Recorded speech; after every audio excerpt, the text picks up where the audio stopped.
Hi guys, this is Tech Howdy. I welcome you to another video tutorial on creating an ASP.NET Core featured image slider with Angular 8.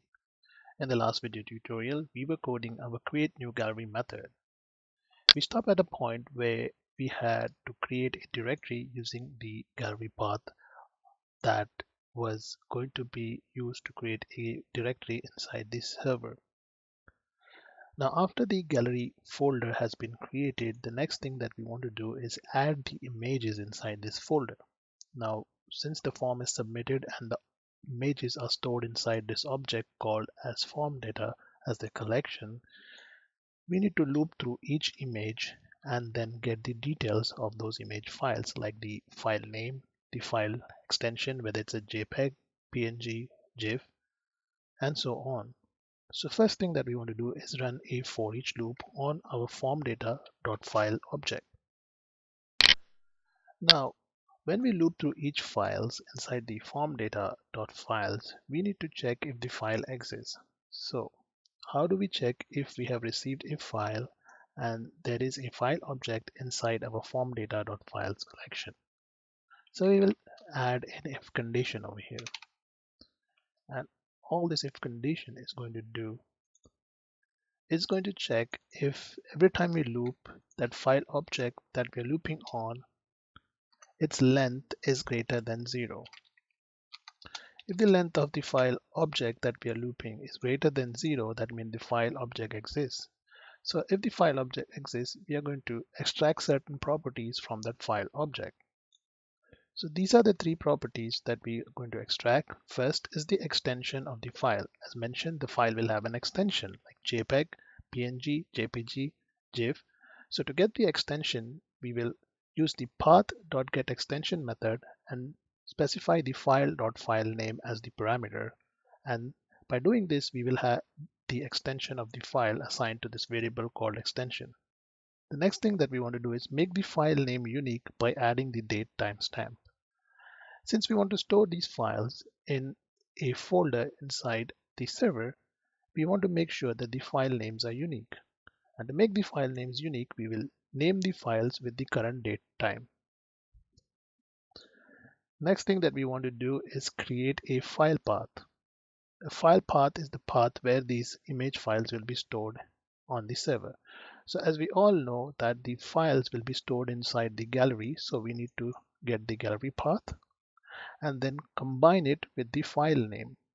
So the file name is the unique date timestamp.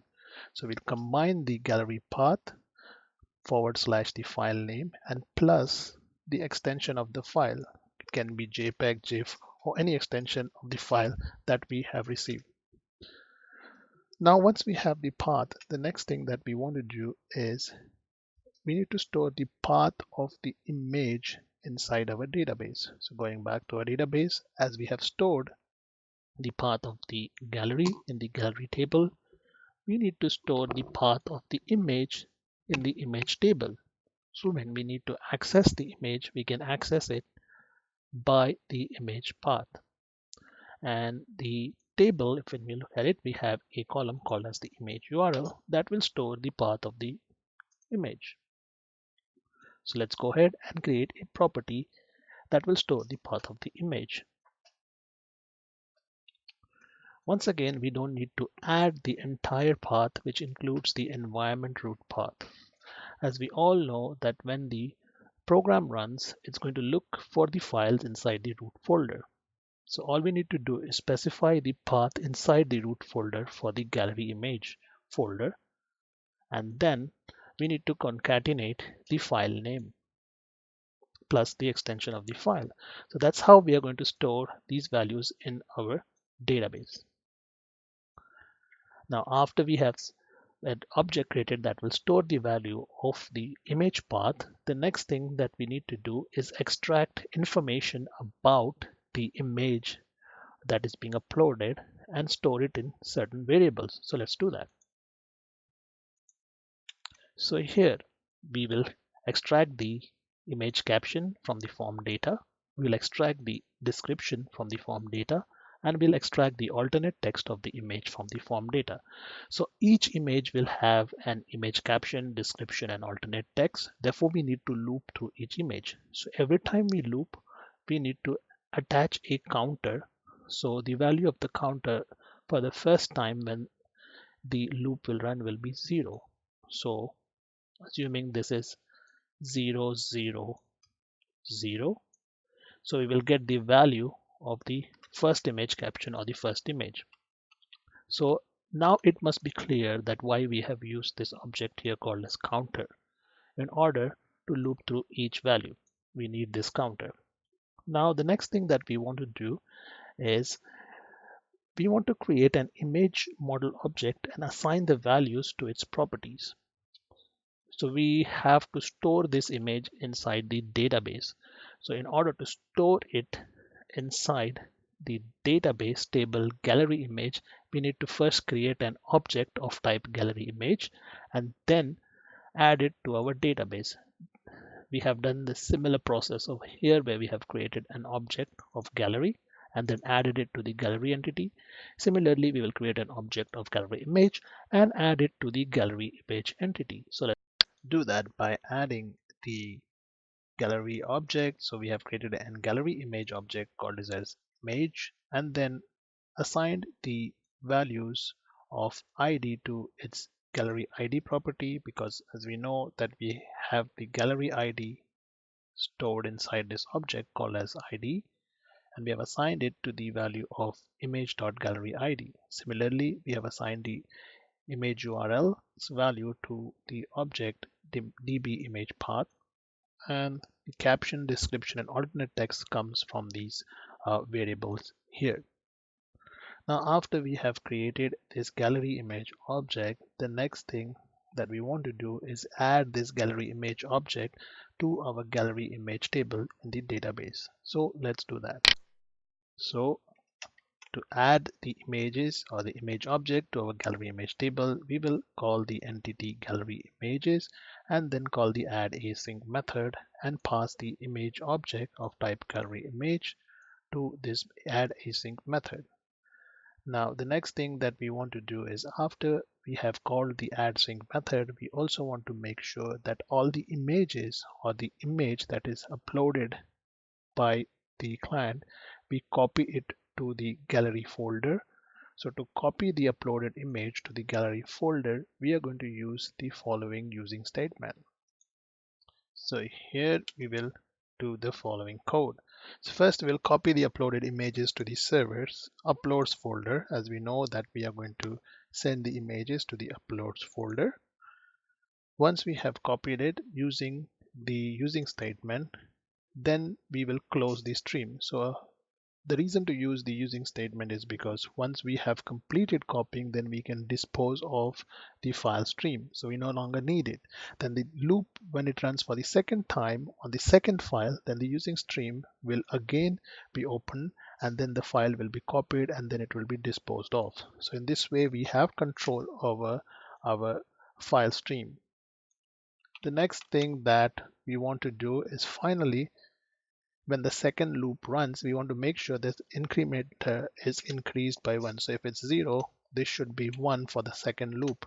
So for that, it is very important that we increase the counter value at the end. So I is equal to I plus 1. So every time the loop ends, we will increase the counter by 1. So now the next thing that we have to do is we have to make sure that we get out of this loop, which is the for each loop. And now here we need to update our gallery table with the information that is since we have uploaded the image, we also have to update the gallery table. So let's go ahead and update our gallery table as well. So here we are going to do the following. So once we have received the gallery title, the gallery type, we have to make sure we update the gallery table because we have just created the gallery and returned the ID, but we have not updated other columns like the title, gallery type, and username or gallery URL. We need to update these columns as well with the information. So we'll update it. So we calling the gallery object. We will assign the values of the title, gallery type, username, and the image gallery path.